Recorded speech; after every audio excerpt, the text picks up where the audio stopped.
What is ISO and how do you use it? Hi guys, my name is Luke Chapman and welcome to Learn FE. In this video I'll tell you everything you need to know about ISO.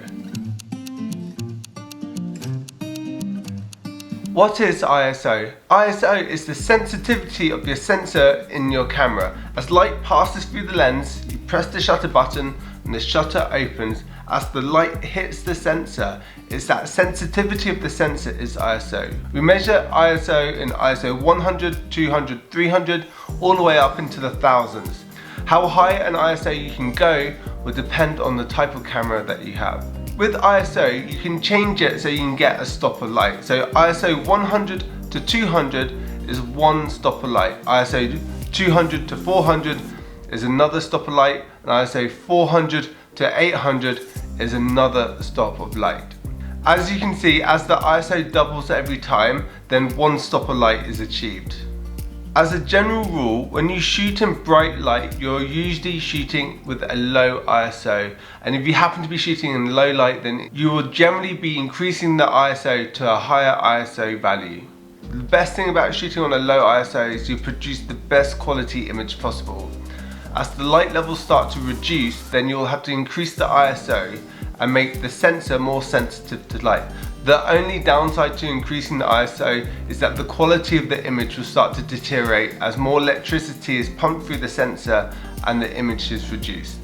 When you shoot on too high ISO, as the image of the quality starts to reduce, you'll get something called noise. This is digital distortion within the image. It looks very similar to grain in a traditional photo, but it's a digital version of this. Usually, if we have too much noise, then this is not a desired result for the image. How high an ISO can you go? Well, this depends on the camera that you're using. If you're using an old camera, an old digital camera, shooting at ISO 1000 or higher might be pushing the quality limits of the photo. However, if you're shooting with a newer camera, then you can shoot into the high thousands and still have a really good quality image. For instance, you might be able to shoot up to 6000 and higher and still have a perfectly usable image.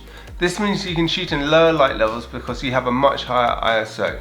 Let's have a look at some photos and I'll talk to you about the ISO used for each of these photos. So in this photo is a woman walking down the street with some balloons in her hands. Because it's a street photo, I have to have a fast shutter speed and a high aperture because I want to capture the scene as quickly as possible and to have the most amount of tolerance and leeway within the image. So I have a very forgiving setting. Because I'm shooting with a high aperture and a fast shutter speed, I also had to use a high ISO. In this instance, I was using ISO 800 because I was shooting on an old camera. If I put the ISO any higher, then the quality of the image is starting to reduce. Right, let's have a look at one more image. In this portrait, I was using a really shallow depth of field. I was shooting on aperture f2. I was using a very fast shutter speed as we had lots of light within the scene. Because we had lots of light, I could also shoot on a very low ISO. In this instance, I put the camera to ISO 100. This means that I can get the best quality image possible. That's it today. I hope you liked this video. Don't forget to like and subscribe, and I'll catch you guys next time.